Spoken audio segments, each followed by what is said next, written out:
There's no place to escape to. This is the last podcast. On the left. From your glade. That's when the cannibalism started. What was that?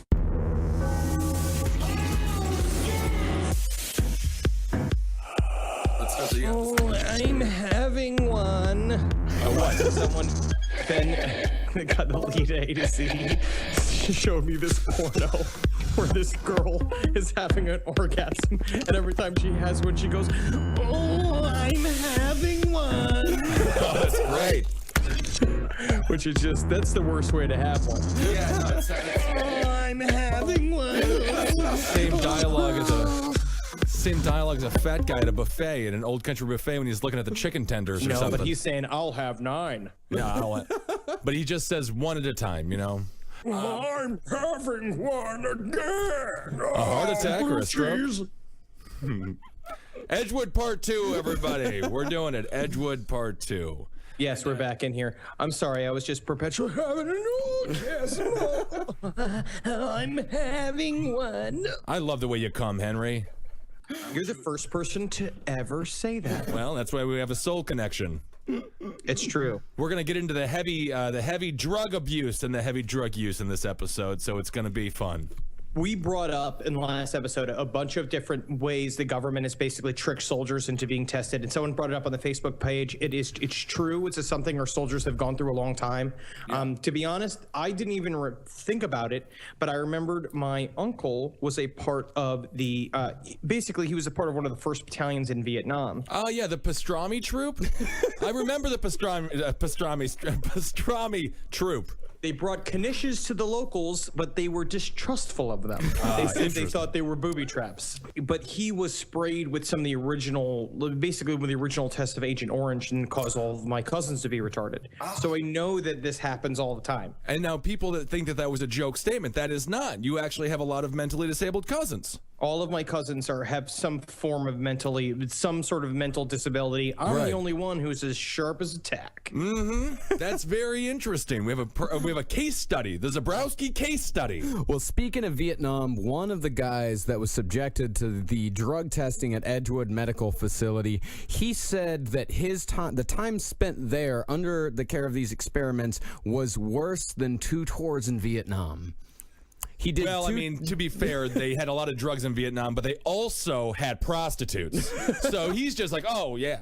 Technically, his first tour was a wine tour. So everything after that must have been a letdown. Yeah, he left Vietnam and he didn't get a Purple Heart, but he was a professional som, which is very good. Also, before we really get into this episode, I'd like to remind everyone again, I hope you're not listening to this episode with your fucking shoes on. Take them off. Put on a bathing suit inside your house. Remove all your clothes. Tell everyone to just fucking lay off with the communication for an hour. That's right. Spark a fucking Jefferson's finger of the most premium fucking dragon eggs that you can, because we're going to trip you out the same way these guys got tripped out, except you're not going to get residual payments from the government.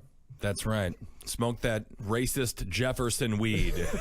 Damn it, Thomas Jefferson. That's what I'm thinking. Yeah, that's the one I was. Not the one that was moving on up. Even though that's actually a good way to put it, you're going to smoke weed because it gets you high. You know, the Jeffersons are moving on up all the time because they're high all the time. Good point. Good point. I'm having one. I'll have what he's having, please. So between 1955 and 1967, the military tested 740 soldiers and 900 civilians with LSD. What they would do is they would take these guys and they would lock them in these small, very poorly lit rooms with no doorknobs on the inside for some of the experiments. So those experiments they would lock them in the box, and there would be a guy on a phone talking to him on the other side while this guy was isolated. Others, they were just one-on-one interviews between the experiment and the scientist. And there are multiple videos of these interviews. There's a shit ton of them out there. If you watch the documentary Bad Trip to Edgewood, you can see a lot of examples of it. So what we're going to do right now is we're going to play you some of the LSD trips that these guys got into while they were under the care of these doctors at Edgewood. Now, a lot of them reacted differently. Some of these guys, they loved it. But that's like Dr. Ketchum's whole thing. Is that he said that basically he felt that the media was focusing on the people that had a bad trip. When they really needed to do was go and focus on the people that like fucking had their minds blown. Right. I agree. Which is true. And I also remember everybody who has tripped on acid or has done any sort of hallucinogen, remember the effects that you have when you took either 1 or 2 tabs of acid, right? So it's a feeling of heightened euphoria. You start giggling. You start maybe getting a little anxious. You get kind of uncontrol your body. It's easy for you to get like lost in a closet. Oh, yeah. Well, closets are very tricky to get out of with all the clothes in them, and you keep on tripping on shoes. That's the problem because you keep seeing all your alternate selves. Right. You know what I mean? In all the clothes. But so imagine taking 6 to 100 times more than the normal dose of LSD and then being forced to sit in a chair with a headset on and answer questions from your fucking boss. Right. Even if you were just working at the Piggly Wiggly, it's going to be a hard time. Well, I'm sure there's countless people working at Walmart right now tripping nuts off of mushrooms, and they just keep on marking the same mac and cheese box with the 69-cent stamp, and they haven't moved off that box in 3 hours. But imagine if instead of it's the assistant manager Herman fucking hassling you while you're tripping balls, instead it's like Sergeant at Staff Henderson, and he's got a fucking crew cut, and he's telling you how the Vietnam War is going to go on for another 9 years. I can only imagine he's animated like a Crumb cartoon. You can just see the saliva spit from his mouth, and every single drop you can feel hit your face as if it's 1,000-pound weight. Every breath he takes, you can hear it like it's echoing through a cave. We're going to toss some tunes underneath these as well, correct? Of course. Who do you think you're fucking talking to here? All right, let's get to some rock and Some roll. tunes behind these things, so let's just fucking kick back and get trippy. Okay. I'm sorry, Doc. Come on, baby. I'm That's all sorry. right. All right. How do you feel? You feel like you're asking me now? I mean, Yeah. it's all over. How do you feel right now? Can't figure it out. It's hard to figure out. It's hard to figure. I see it. I don't believe it. I feel it. You know Reaper! And This is a different where guy. are you? You know what place this is? Edgewood, Austin. You think you could count backwards by 7 for me if I gave you a number? What? All right. How about 101? Taking away 7s, Oh, that's 94. 87.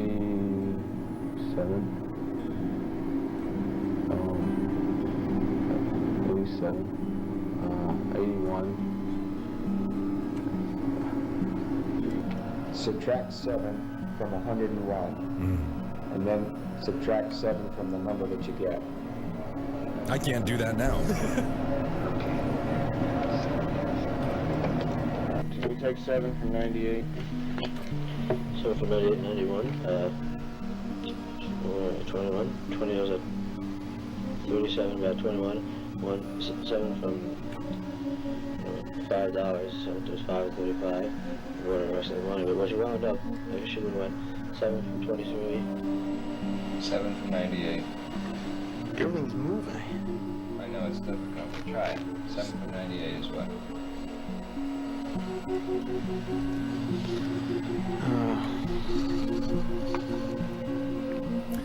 And of course, that man's name was Private Frank Zappa, who went on to be a great rock and roll musician. Yeah, can you imagine? Those are tough questions, though. That is not an easy challenge. If you're sober or They frame it, take 7 from, take 7 from. It's like, that's difficult, first of all, to wrap your head around. Just like, it's like a fucking word puzzle, but it's also like, this guy's not smiling at all. But I love the fact that he couldn't answer the question, "How are you feeling?" That's pretty remarkable, right? Yeah. I mean, that's acid. That is Right. acid. That is just like, how you doing, buddy? And you just go like, man, it's all just big. It's bigger than us, man. Yeah. How you feeling? The wind, man. The wind. All right. I kind of got a skeleton arm thing going on, you know? I'm kind of feeling skeleton arm a little bit. I'm feeling Leprechaun's hat right now. You know what I'm saying? I mean, at some point, these generals did have to realize that they weren't doing anything to advance a better soldier, to make war something that's going to be fought. They weren't making our army more superior by doing this. They had to realize that at some point. Absolutely. In fact, one of them was quoted, the conclusion that they eventually came upon Trippy. This is a trippy as shit, man. Okay, so in 1960, a scientist told an audience of military doctors, he said, it may be possible to so dose a man that he could describe an enemy soldier as green and purple striped, cuboid and 9 feet tall, but this is not incapacitation so long as he can still recognize this apparition as an enemy and can shoot him or impale him on a bayonet. Well, their number one flaw is that they don't just see it as a frumpy Russian, which is what that person was probably looking at. They see it as someone that should be killed in Galaxy of the Guardians. Yes, exactly. You're playing a video game. Right. Like, that's so much scarier than just seeing a soldier. You know what I mean? And it actually feels like, doesn't it make them more ready to murder? But also... Right. It's just, again, they're just making people that want to play the sitar. They're not making super soldiers. I agree. All right, here's some testimony from a guy that went through these tests. This isn't an actual video because a lot of the videos, I'll say, I mean, most of them are guys, you know, it's like take 7 from 91 and from that. And from that, as far as the LSD videos goes, this is a guy that's describing what his trip was like while he was on LSD. Is it going to be super positive and he had a great time, met his wife? Is that what happened? They saw Jimi Hendrix play for the first time? I just don't think these guys realize that a trip sitter needs to be like, he needs to have like a friendly beard and like kind eyes. You know what I mean? And he has to have like a lot of oranges and like Thorazine. Like that's what a trip sitter is he's Jerry Garcia. Yeah. I'll be your trip sitter. I'm General Patton Jr. I'm trying to prove to my dad that I'm a man. All right, take the acid. Yeah, my dad said I wasn't strong enough to beat fellow Marines, but I will prove him wrong. Now let's play Cranium, and if you lose, I'm gonna cut off one of your fucking toes. Well, sir, this would be scary if I wasn't on acid. I'm really intense at Cranium. I love Cranium. Great game. So here's a testimony from this guy. I started seeing giant spiders that appeared to be about 2 or 3 feet in size all over the walls. And I'm not normally scared of spiders, but I mean, the size just blew me away. I could not believe they were in there. And it frightened me that these things were so big and there were so many of them in a little room. And I started seeing boils on my body and blisters. That's like pretty like Pink Floyd-y type stuff. You know what I mean? That's pretty intense. And I do like the fact that he was genuinely just scared of the size of them. Right. You know, it wasn't that he was seeing them. It was that he was just like, you know, I've seen spiders and you know, like spiders are normally like small and there are bigger spiders. But like those spiders are like really big.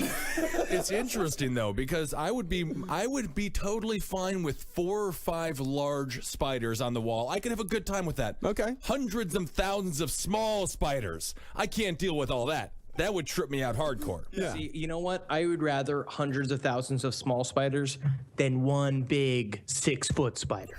You think? I don't know. The 6-foot spider could become your friend. I don't think so unless it's down to be your friend. Right. The problem is, first of all, it has to be down to be your friend. And that's a lot of conditions to have with a 6-foot spider, especially when you're tripping fucking balls in a deprivation tank in the middle of the Pentagon. Why didn't they just go to Greenwich Village and just like send in a secret, you know? They did though. They dosed New York all of them during the Operation Big City. They got some of it, but I guess that also got to be pretty unstable as well. Yeah. Oh yeah, it all got out of control. And in fact, we will get to an experiment in which they went over to Paris to try this type of stuff out. All sorts of shenanigans happened over there. We had another sim type character. Yeah, another sim-type character, a guy named Sergeant Clovis. We'll get to Sergeant Clovis later on. Hey, Henry, what does it sound like when Sergeant Clovis ejaculates? I'm having one.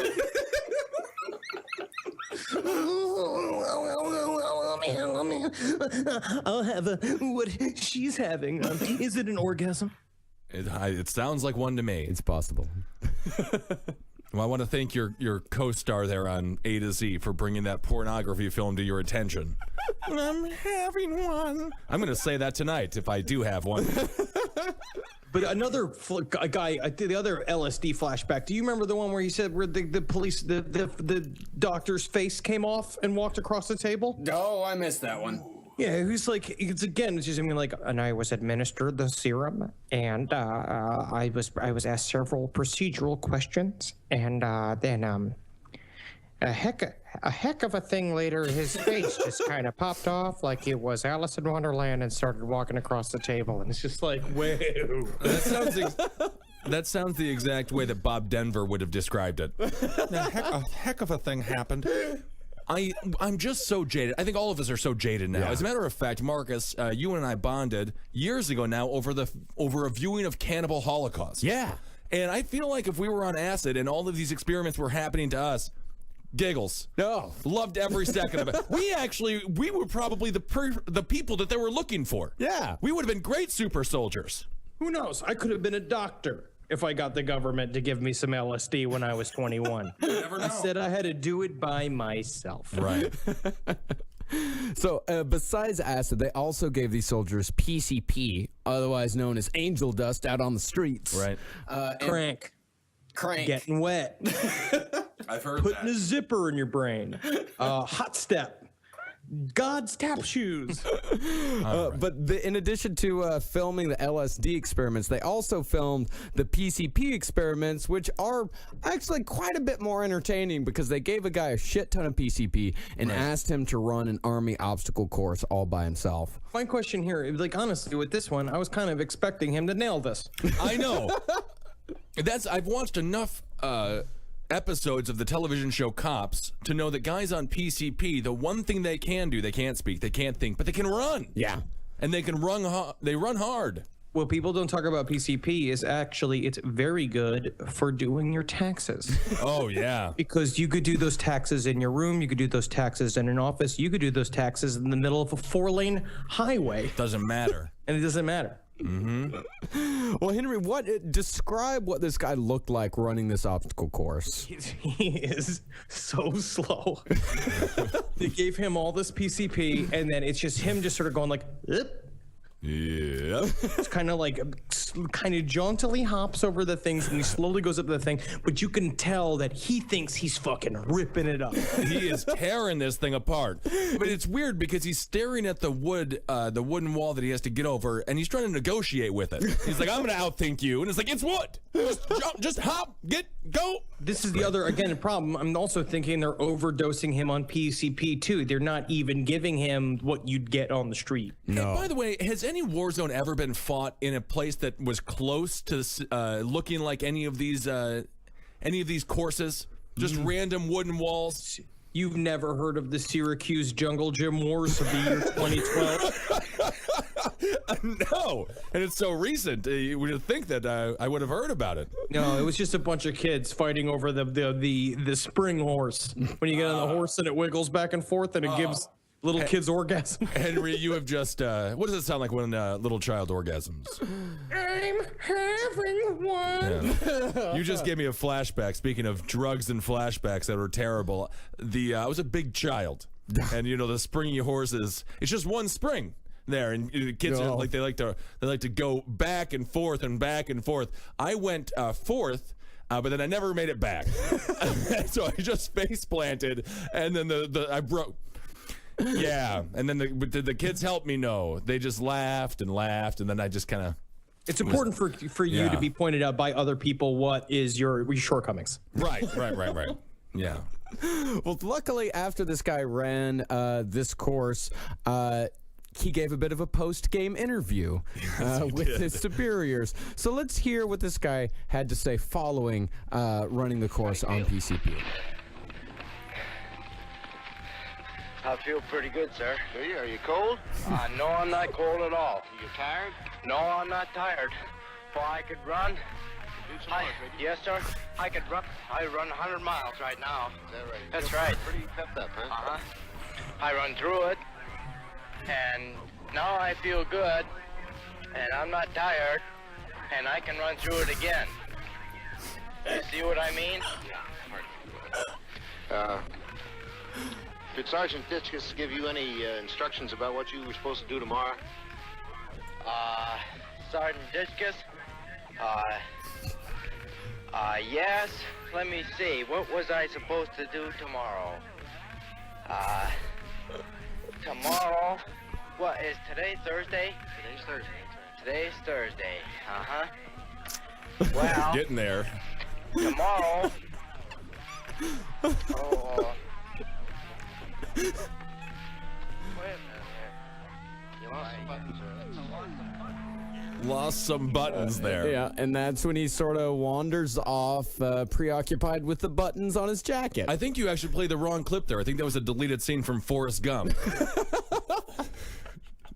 Lost some buttons. But he didn't lose. The buttons were on the shirt. But his shirt had come unbuttoned, and he just couldn't. They didn't show the footage of him eating the buttons like they were chocolate chips. Right. Right before the obstacle course. Yeah, the old crunchy raisins, as he called them. These are some crunchy raisins. I gotta tell you, I could have a solid 3 dozen more of these crunchy raisins. I would say it didn't look like it when you watch the footage. He wasn't really exuding himself that hard. He was fairly winded, though. He's raging on PCP. Yeah. I feel like his body's just dealing with the PCP in his system. Because when you see the footage of people on PCP, Right. they're always like naked and running over cars in the middle of Compton. Like, this is a guy. There's a guy here in New York City that I've seen. He looks like the guy who wanted to kill the Beast in the Disney cartoon Beauty and the Beast. Mm-hmm. He's just huge. And do you know what I'm talking about, Henry? And he would walk around Union Square shirtless, just covered in sweat and in a strut like I've never seen. He's going nowhere. He was on a drug called confidence. Yes. But what, Marcus, do you know actually what PCP does to the body that causes you to sort of get winded? Yeah, well, PCP can cause, if you take too much of it, it can cause the sorts of respiratory failure that you get with brain damage. You know, it can definitely, I mean, being out of breath is a fairly common thing. If you give this guy enough PCP, like, for example, like Henry said, they gave him 100 times the amount of LSD, so they gave these guys way too much of the drug for them to have, like, a good time Friday night party. So these guys are, if they would have given him less, he probably wouldn't have been able to do more. And let's just reiterate, 1955 to 1975, that's how long these experiments went on for. Shouldn't this... 55 to 67. 55 to 67. Shouldn't this have just been solved in 4 hours? When we gave them drugs, they saw... Too much... that was too much PCP right there. I'm pretty certain. Do you remember when we gave Private Larriman like 97 milligrams of PCP and then he clung to the lamp for 2 days? Well, it depends what kind of army you want. Do you want someone clinging to a lamp that sees spiders and gets winded and can't run an obstacle course, or do you want somebody who, well, never mind. Let's just go with that army. Our strategy is called freak 'em out.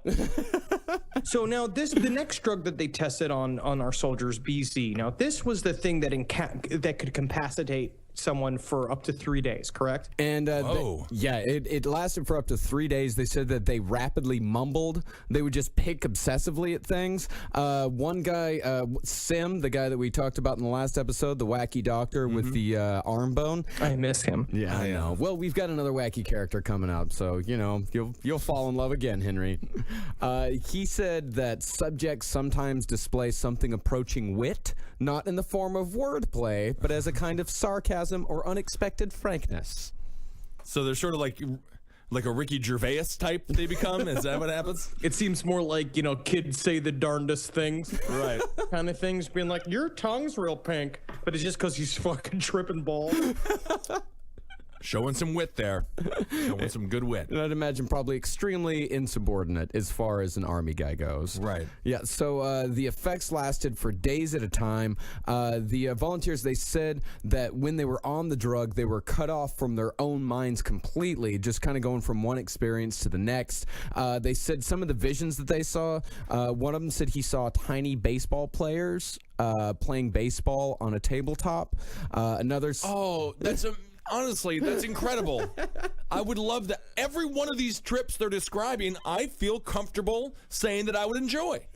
Yeah, one of them said that an animal or different people or objects would just suddenly appear and then they'd suddenly disappear. Right. Another one said this. He said, I had a great urge to smoke, and when I thought about it, a lit cigarette appeared in my hand. I could actually smoke the cigarette. And the come down on it was pretty fucking terrible. As they started to come down, they had anxiety, aggression, pure fucking terror. In fact, Ketchum, the guy, the apologist for all this, and the guy that says they actually did great work, he built padded cells to keep these guys from hurting themselves while they were coming down. One of them actually escaped. He started running around. He thought that there were murderers after him. Another one, he said that he saw bugs, worms, one snake, one monkey, and numerous rats. And that's a fucking laundry list of terrors right there. I had just broken into the zoo. Yeah. And he thought that his skin was constantly covered in blood that he couldn't wash off. Another one broke a wooden chair and smashed a hole in the wall after tearing off a 4 by 7 foot panel of padding. Said that it took 3 assistants and Ketchum himself to subdue the guy. He said that he thought that they were all trying to kill him. Of course. I mean, that doesn't seem completely irrational. They are the people who poisoned them to the point where they were tripping nuts for 3 days. Mm-hmm. I mean, I remember when I was on one of my worst trips that I've ever had. It's strange the kind of the preoccupations that you can have, especially I was on a normal dose of LSD, and I got in my car, and I appeared to be very small, and the car was very big, and that really freaked me the fuck out. Did you drive your car? I got in the car. Was it moving? I did. I got back to the house. There wasn't a lot in between.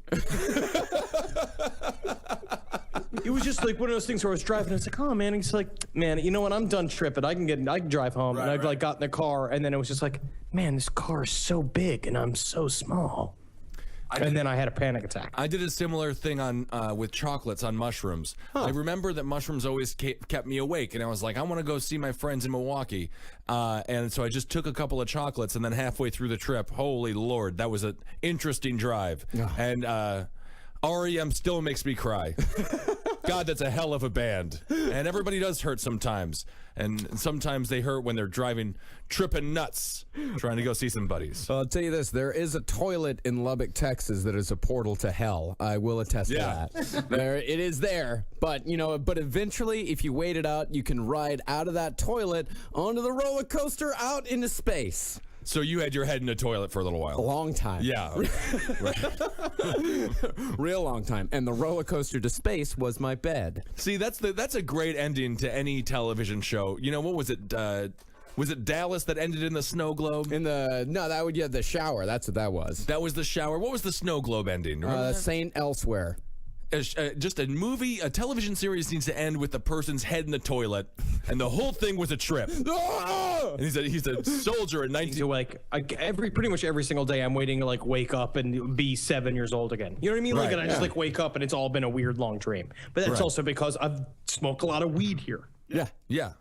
It's LA, and you're living the dream, Henry, and everyone's very proud of you. Thank you. You're welcome.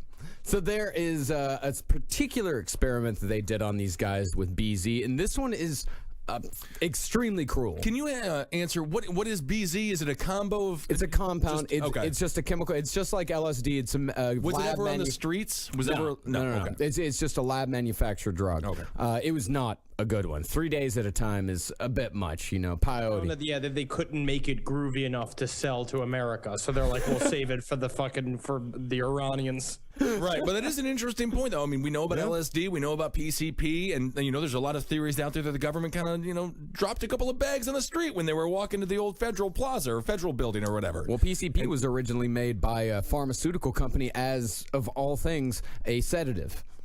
Wow, they got it wrong.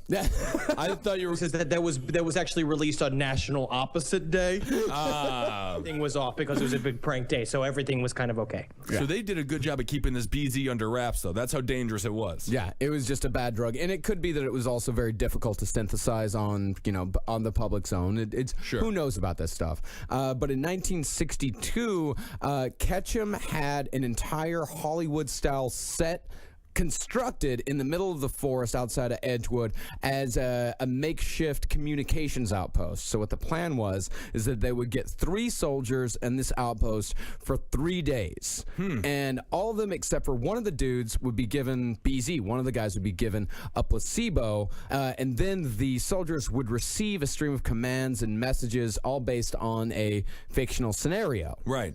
And so here's my question. If you got the placebo and both of the people around you are tripping nuts. All three out of the 4. 3 out of the 4. Don't you feel like you're the one tripping? You're in the minority. Everyone's like, no, this is normal to be up at 3 o'clock in the morning. We've got things to do. What's wrong with you, man? That's what's probably so incredibly cruel about the experiment. Also because placebo effects are known to be real. Yeah. Like you watching other people trip balls, you are definitely going to start feeling residual effects. Right. You're going to feel like you're going nuts too. And watching them lose it, it's got to be torture. Yeah, and they also upped the paranoia in this room. They, for some reason, put a huge switch on the wall and hung a sign above it that just said, "Danger, do not touch." Of course. For no reason. That's a good way to tell someone to not touch something. Right, yeah. And then they put cameras behind the wall panels so they could watch them the entire time. And so after the BZ took effect, they triggered an alarm that a chemical attack had happened. And as far as these guys knew, this was all real. Like, I mean, theoretically, a chemical attack did happen, but it was on 3 out of 4 of the guys. Yeah. So all the men went to put on their gas masks, but there was the one guy that couldn't do it. His name was Ronald Zadrozny. A very, very fucking sad story on this guy. Tiny little guy with soldiers, very mild-mannered, of course. And Ketchum said later, if he panicked at some point, the others could no doubt subdue him, assuming, of course, that the lower dosages would not render them too incompetent to react appropriately. So they gave him the delirium-producing dose. This is the guy that got the highest dose of everyone. Oh my! And the smallest one. Would specifically choose the weakest. Yeah. That was like their favorite. Like with certain experiments, so it's like when they were doing the astronaut class experiments, the idea was to choose the strongest soldiers in order to test them, in order to like basically see how much they could withstand. With these experiments, they were specifically choosing the weakest members to give the most drugs to. Yeah, that's because we wanted to win the space race. Yeah. I don't know what war we were trying to even. It was all Cold War stuff. Right. Yeah, all of it's Cold War. So the entire drug trip of Zadrozny lasted about 36 hours. He would salute officers that weren't there. He thought that a drape partitioning the toilet was just a bunch of dudes hanging out that weren't there. He stayed up all night. He'd pace. He'd mumble. He'd try to escape, but they wouldn't let him out. And as he kind of started to come out of it a little bit, he'd just sit in front of the switchboard and one of the guys said to him, like, okay, you can't hear anything unless you have the telephone up to your ear. And the only thing he said was, it wasn't working with the electrodes. Yes, of course. Yeah. That is always a problem with the telephone. If you got the electrodes in your brain jelly, it's so hard to have the telephone up to your ear because all you'll hear is Madonna's, Vogue. It's Madonna's Vogue that keeps getting kind of pumped in by your own brain. Seems like he was acting sort of like an average tea party or on the 4th of July. Just random salutes. So over the 36 hours, Ketchum and the other scientists fed 200 phony tactical messages, warnings of chemical attacks, and various other pieces of intelligence to the men in the room. The only problem was they ran out of script before the experiment ended. They fucking blew their load on all the things they had to say. So they just got to go straight to the blooper reel. Yeah. You can't improvise this? He said in his memoir, he said, in an urgent brainstorming session, we put our heads together and came up with an agonizingly improvised scenario. We told the military communicators to start sending new intelligence to the group inside the room in a simple code. The messengers informed the men that enemy forces were planning to move a train loaded with chemical weapons along a certain route. Eventually, Ketchum and the technicians resorted to gibberish, using poker terms referring to the dealer and a full house, as the BZ-addled soldiers struggled to interpret their code. Because it's literally just being like, and we get, is this Zadrozny? Zadrozny, you wouldn't believe it, but there's there's like 9 pelicans, and they're all playing cribbage out here. It's in a submarine. Is there anything you can do about it? There's one guy in there who was stone sober. Yeah. It was just like, what is happening? Yeah. But as Henry said, the placebo effect, I mean, I'm sure he was affected by it. I mean, it reminds me sort of the difference between Charlie Chaplin and Buster Keaton. Like, Buster Keaton, the world was crazy. Chaplin, he was the one making the world crazy. This guy, he was just living in a Buster Keaton world. Yeah. He kept calling in. You know, every time they send a message, they're like, okay, Tristan Rosen. Hey, man, okay, so there's this guy. He's made out of burgers, and he's going to show up, and he's going to beg you to eat him, but you can't, and you're not allowed to eat him. Don't eat him. Oh, I like that trip. Always eat the burger. Always eat the burger, man. He's going to fucking, look what he's doing. He's going to go, he's looking out the window. In 95, he killed himself and also killed his wife. Sure. So it's a sad ending. Yeah.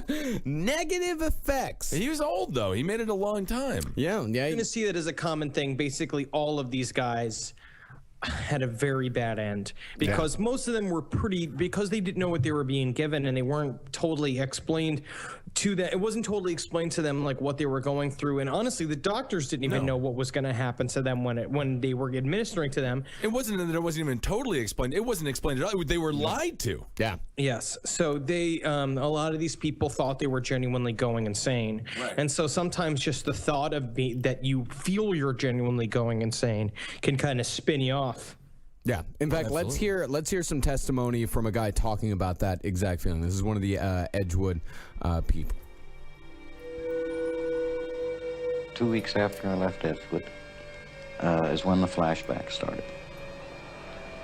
And they have lasted now for 20 years until I finally got some medication to help me control it. It don't never stop in your mind, but the medications keep you from being terrified over it. And this is the way I've lived all these years. I thought I was going plumb crazy. And I was afraid of that too. I didn't know what to do, and I lived with it until I got out of service in 1959. I came home and tried to work. I could not hold work, could not hold a job. My mind just wouldn't function. What I will say is I go plumb crazy every single time there's a fruit sale at the Albertsons. I agree with that. But that's a different story. That's a joke. That's a joke and not what happened. You know.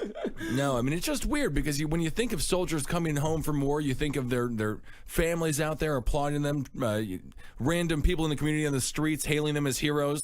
This guy just came back like a person from Woodstock. He just came back like that character from Taxi. That what was that Lloyd? What's that guy's name? Travis Bickle. Bickle? You bringing Bickle up? It's that name that rhymes with pickle. It's Travis Bickle. Love the Bickle. He is very.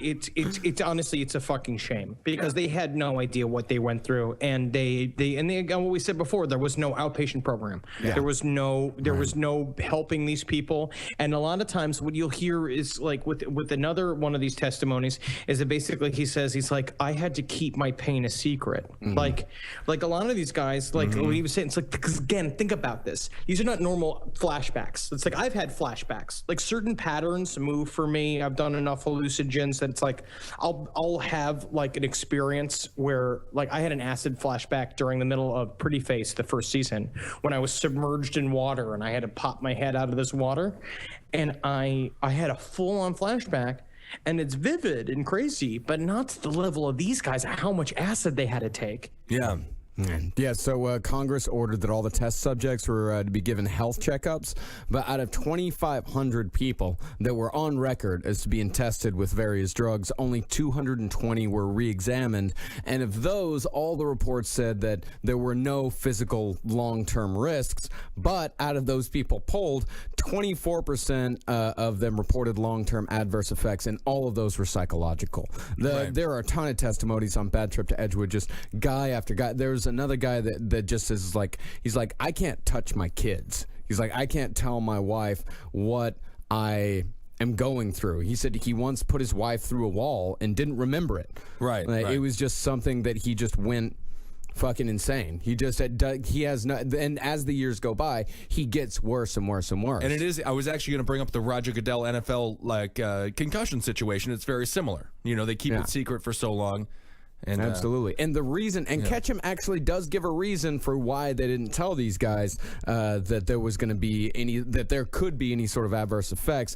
He says that the reason why they didn't tell them was because he said it was like a doctor telling a patient that there was something wrong with them when there was less than a 1% chance that they might actually have that. But I always say that's the doctor's job to tell you if you're possibly going to die. Yeah. I think so. To me, it seems like you should have at least imagined what could happen to them. Yeah, isn't that exactly opposite, as a matter of fact, of what a doctor is supposed to do? The doctor's always supposed to tell you what could be wrong. Yeah. Right? Yeah, but he said that if there was he thought there was less than 1% chance of them having any kind of adverse psychological effects. Right. So he thought that if he told them that there was the possibility of psychological after effects, then those after effects would be imagined. That the guys would start to think like, oh, this is because I did this LSD experiment. The reason why I've got anxiety is because of this LSD experiment. Right. I'll also say, too, is that there also is some truth that the people who don't want to talk about it, I imagine, could have had a positive experience, and there probably were people who did have a positive experience. Even like one man said, one of the guys in A Bad Trip to Edgewood basically said, I would go back and I'd do it again. We all know people that can take drugs and people that can't. And growing up, there were people who went into the military, and then there was people who went to college. And the people who went to college could take drugs, and for the most part, the people that I know that went into the military were not drug addicts. No. And so you're also testing on some of the more type A personalities, right? Just very like matter of fact, like this is the way the world is and nothing will ever change it. These are the facts. Absolutely. And LSD and something specifically like LSD, it's like the idea is that I feel, again, if you have not experimented with LSD, it is a worthwhile, beautiful thing to do. Hallucinogens are really great for your brain. But the thing is that you need to be a willing participant, and it's creating a proper environment. And this was not exactly the grooviest environment to be given 100 times the normal dose of LSD. No, you got a bunch of people with huge teeth and crew cuts screaming at you. Yeah, one test subject said that the entire experience, quote, tugged at his patriotism. Yeah, I fucking bet. Yikes. Yeah. And one guy actually did sue the government to find out what the drugs to find out what drugs they actually gave him. Yeah. And the government did admit, they're like, yes, we did give you an overdose of LSD, but he was not able to sue for any monetary gain or for any sort of paying for medical bills or anything like that, because the government has immunity from being sued by its own servicemen. Well, isn't that convenient? Yeah. Yeah, I didn't know that, but yeah, a Marine cannot sue the government for anything that the government has done. That doesn't exist in any other area of American life. No. It just seems like if of all the people who would sue the U.S. government, it would be people that got hurt by serving them. Yeah. I mean, as a soldier saying that, because my lieutenant made a mistake, I lost my arm, so I hold the government culpable for it. I mean, then again, though, but part of that's when they sued them, and basically they popped out on the other side when journalist Linda Hunt basically said, when they went through all the paperwork, and they were like, there are 8 Nazi scientists from Project Paperclip that are fucking the bosses of this whole program. Right. And it's just like, and so they were trying to say like, oh, you can't compare it to the Nazi like experiments and like what Mengele did, but it's like, you got the fucking staff, you got the whole staff, all the nurses and shit are all like trying not to zig heil each other like in fucking Doctor Strangelove, but it's like, we have to trust them because now they're American. Yeah, exactly. In fact, the dissenting judge in the case, saying that, the servicemen couldn't sue the government, he compared it to Nazi experiments in his judgment. He brought the Nazis up by name. It's a tough sell, though. You have certain people that were sent into war zones where the army, the U.S. government knew they were just going to die. They were just human shields for the most part. Those guys, they're real heroes. And then you have all other people who were just like, completely mutilated and mangled because of wrong government information that they were given about, invading certain homes and stuff. And then you have somebody being like, they gave me acid. They gave me the thing that kids like to do on the weekends. There isn't a lot of sympathy, I don't think, from the American people when it comes to the people who were forced to take hallucinogenic party drugs. Yeah. It seems like it's the downside of having a volunteer army, where it's like that. This is the problems that. Well, this wasn't volunteer yet. This wasn't. This was still. I guess this wasn't. No, this was. I guess this was draft. No, again, during Vietnam was draft. So yeah, they were all just stuck between a rock and a hard place. And again, they were asked to, like, who wants to get out of weekend cooking duty? Who doesn't want to clean the kitchen this weekend? But if you frame it like that, who wants to be scrubbing old fucking lasagna off of pans, especially when Linda makes it, because Linda's got a heavy hand with the fucking oregano. Yeah, she was turning up the oven too high, getting that lasagna stuck all over the pan. Well, I want to talk about, to go back to Edgewood for a bit, a man who started off in Edgewood but actually took the entire operation off-site on behalf of the United States Army, a man named Major Ernest Robert Clovis. Clovis. So, the Army, not content with just sticking to their own soldiers in America in a military base, tested on them, they decided they needed to take the whole operation over to Europe. So they had a 3-man unit, which was named the Special Purpose Team. All right. That's from The Jerk, right? Yeah. Special Purpose. So that was an officer from Army Intelligence, a doctor from the Medical Corps, and an officer from Edgewood who was Major Ernest Robert Clovis. He was a chemist and a psychologist. He worked very closely with our man Sim that we talked about in the last episode. Clucky Cluck, the chicken-based clown. Yeah. Clown in a chicken costume. Does it have to be? Do I have to explain everything? I would only purchase your services if you also have a clown in a chicken and clown makeup. It's a chicken-themed clown. Right. But do you hold a chicken in clown makeup as well? That would be like a fun sidekick. I'm Clucky Cluck, and I hope everybody has got enough acid. So Clovis, like all the rest of the people who worked at Edgewood, was a bit of an eccentric. He kept an entire cabinet filled with little jars and vials. One of the vials was labeled putrescence. Oh yeah, that's just the pickled eggs that Henry keeps in his closets as well. It was a substance that smelled like rotting flesh, and he was call it the stinky Jello. Oh, I love it. Yeah, sounded better. I'll just have the Nutella, please. Yeah. And he maintained that it could be used as a non-lethal weapon. Absolutely, because it's just stinky juice, and you just spray stinky juice on somebody, and it just makes them. I guess it makes them bad at meetings. Yeah, I love that. It's a better time, when they were just like thinking of warfare, being like, this will make them feel all icky. That's great. So in April of 1961, the Special Purpose Team, they flew over to Europe for something called Operation Third Chance. That's kind of on the nose. I love that we were like, this is your third chance, Europe. We've saved your asses twice. This is it. So their whole thing was just to dose people with LSD and see what happened. And in each country, they'd join with local operatives, and they'd rehearse these huge scenarios to bring people to the spot where they could be given LSD and interrogated.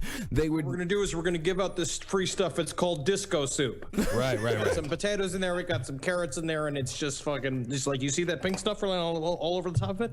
That's pure LSD. Right. From now on... From now on, your official names are the Glitter Boys. Get out there and dance, guys. Aren't we undercover? You put on that LED light hat and you shut up. Well, they would bring people in that they thought were Soviet dissidents or people that had some sort of connection to the Soviets. Right. Anybody with a wool hat. They'd bring them in and they'd make them comfortable. They'd offer them refreshments. And when they gave the person the drink, of course, there would be powdered LSD inside. And then they would start interrogating the person. But they weren't content to just it. They thought, all right, we've done it on regular people. Let's try it on an American soldier over here in France. So they gave LSD to this guy. His name was Private James Thornwell. He was from South Carolina, and he was the only black guy at the entire station. Apparently, he had a bit of a contentious relationship with his superior. He'd been demoted, and he was also suspected of stealing 172 classified documents that had gone missing. So they figured this guy We don't like him. So what happened was his superior stole 170 documents and then blamed it on him. I would imagine so, yes. Okay. Is it on the only black soldier in the middle of France? Then they gave him a bunch of LSD. Yeah. So they figure we don't like this guy. We need a scapegoat. He's black. We can do whatever we want to What was him. the name of that movie? The Tuskegee Airman? Yeah, Airmen? fuck that movie. There needs to be a film about this unsung American hero. By the way, the guy that they gave 100 times the dosage, the normal dose of acid to at Edgewood, that guy was also black. Wow. So What's also interesting is that this guy actually turned into the story of the legend of Bagger Vance. Oh, I didn't know that, but that's a fact. Sort of magic caddy after. So they, for 99 days, this guy possibly had it the worst out of any other person who went under LSD testing. For 99 days, he was on acid and was interrogated continuously. He was in a small room, kept awake for really long stretches of time. They wouldn't give him access to food, water, a toilet. One of the interrogators told him, if you talk, you get your physical needs taken care of. He was beaten. They called him racial slurs. What did they want him to talk about? The documents. They were basically trying to kind of gaslight him into talking about, I guess, either the documents or the thing he was doing. And the idea is to also just kind of see what would happen. And he told his interrogators told him that they were there to protect him from white soldiers who were trying to hunt him down and kill him. They told him they were protecting him from assassins working in French intelligence. And eventually the guy he kind of couldn't fucking take it anymore, just took a big old shit on his interrogator's desk. Oh, that's great. So mad when that happened to him because he knew how special his desk was. Everybody knew because that's where he kept his eggs. It all comes down to funny college pranks, doesn't it? It really does. And he did a hell of a job keeping himself sane. He would play imaginary chess on the wall.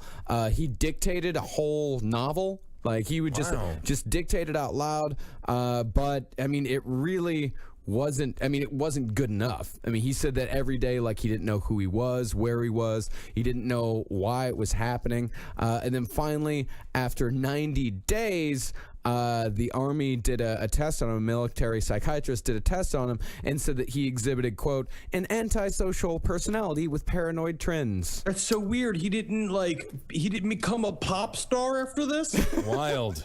However, he is one of the very few people to actually gain some sort of monetary settlement from the U.S. government for the mistreatment. In 1980, two South Carolina senators obtained a private congressional bill for him, and he was awarded $625,000. Wow, that's actually very impressive. I believe Strom Thurmond was the senator there in South Carolina at the time. Really? Strom, yeah. Really? Yes. That's weird. Yes. He's a segregationist. He's a racist. Yeah, I know. That's why it's weird. Yeah, well. Well, 4 years after that, he was found dead in a swimming pool at the age of 46 years old. Isn't that interesting? That's the exact story to some degree of Rodney King? Dead. In the bottom of a swimming pool. It is such a Crazy. shame. Like, again, it's just but we see a lot of that even modern day of bullying within the Army and like any one of the armed forces. It's a machismo thing. It's been fucked for a long time, and this poor fuck. It's horrible. Never get a swimming pool. Your kids will die in it, or you'll die in it. It's the problem is the swimming pool. I agree. Thank you, Henry. It's the problem. Yeah. And there was another lawsuit in 2009. That was done by the Vietnam Veterans of America and the Swords to Plowshares and 8 Edgewood veterans against the CIA, the Army, and various other agencies. Essentially, what all they wanted was they asked the court to determine that the defendants' actions were illegal and that the defendants have a duty to notify all victims and to provide them with health care. And the plaintiffs actually did not seek any monetary damages at all. They sought, quote, only declaratory and injunctive relief and redress for what they claimed was several decades of neglect and the U.S. government's use of them as guinea pigs in chemical and biological agent testing experiments. And the judges found that the Army has an ongoing duty to warn and ordered the Army, through the DVA or otherwise, to provide test subjects with newly acquired information that may affect their well-being that it has learned since its original notification notification now and in the future as it becomes available. So as of 2009... Say you're sorry. Yep. That's all that was. Yeah, so that's pretty much it. But on the other end, it is on the books now that from 2009 on, if there is any sort of medical testing, then by law, the Army has to inform them of the effects that it has had on various other soldiers or the possible effects that it may have on them in the future. I want to sign up for the Molly one. That's going to be huge. I can't Can I wait. be on the new ho-ho test? When they start testing the ho-hos to be released back into the United States population, I'd like to be a part of that test. And they don't got to warn me as shit. Because I know what's good. That's right. Well, the official Department of Defense position on all of this is they said that they, quote, did not detect any significant long-term health effects on the Edgewood Arsenal volunteers. So while they did have to while the Army did have to acknowledge that these tests were done and they did have to acknowledge that they had to give these people this information, their official stance is still that they did nothing wrong. Yeah, of course, because in the end they said, what we said constantly, it's all of the different validations of like they volunteered, we gave them opportunities to leave, even though it was all bullshit. Yeah, the only thing they can't really justify MK Ultra, but you know, this was something that if they can justify it, they will. This is a little bit like MK Ultra Light, though. It's very much MK Ultra Light. Yeah. No, what it is it's basically it gave them the due diligence and the research to know how much. It's like basically all they needed out of this experiment was just directly see how much LSD does it take for their brains to fucking like literally crawl out of their noses. You know. Well, there's that, but these dose measures from measurements that pharmaceutical companies say are recommended for individuals. Those don't come from nowhere. You know, I'm sure all these studies were used by big pharma and things like that to create a bunch of different kind of medicines that we're currently all addicted to. Just so you know, you might not want to give them this much PCB because it makes them really bad at obstacle courses. Right. Noted. So that's pretty much the story of Edgewood. That's pretty intense. I mean, like, I'm glad that it's covered by the New Yorker. But it's, that's all the information. It's like we tested on our soldiers. And again, it just proves if one thing is real, if these ludicrous things are documented and proven by our courts, then what does it mean? What else is real? Yeah. What else is that? Like, what do we not know about? I think this one's actually not the worst situation that's ever happened. I don't think it's the worst thing that the U.S. government has ever done.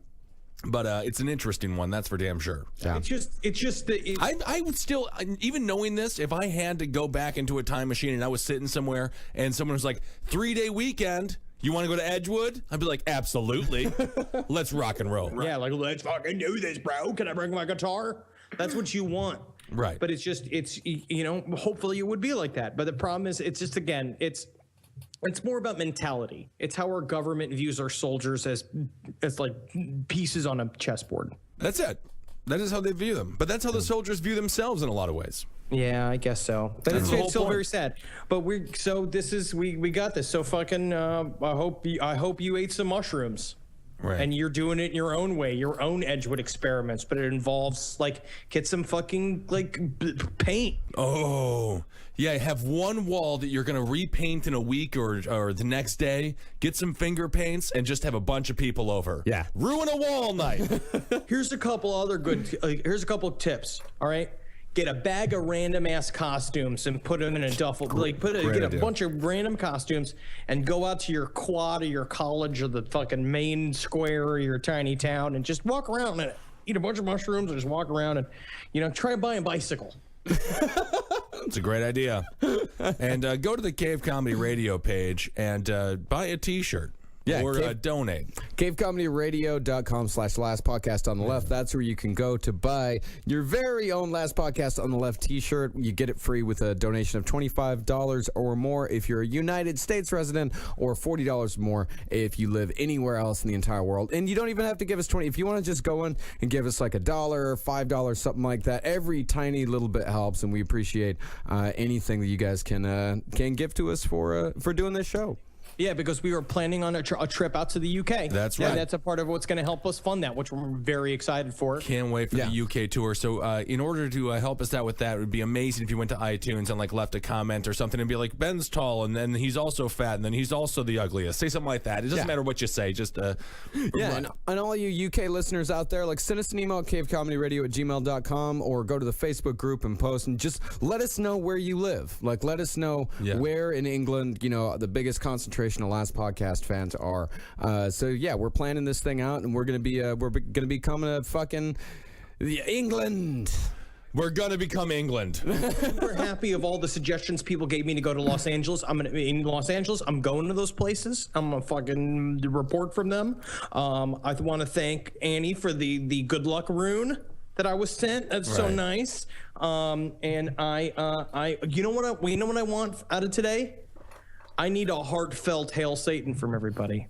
That's what I need. Give Henry a nice Hail Satan. Marcus? Hail Satan. And Satan. Did we thank this Parker kid? Andrew Parker. We got to thank Andrew for sending us a wonderful little grab bag of I got some wonderful bones. Yeah. And a wonderful comic book. Henry got a CD, which I'll have for you once you get back.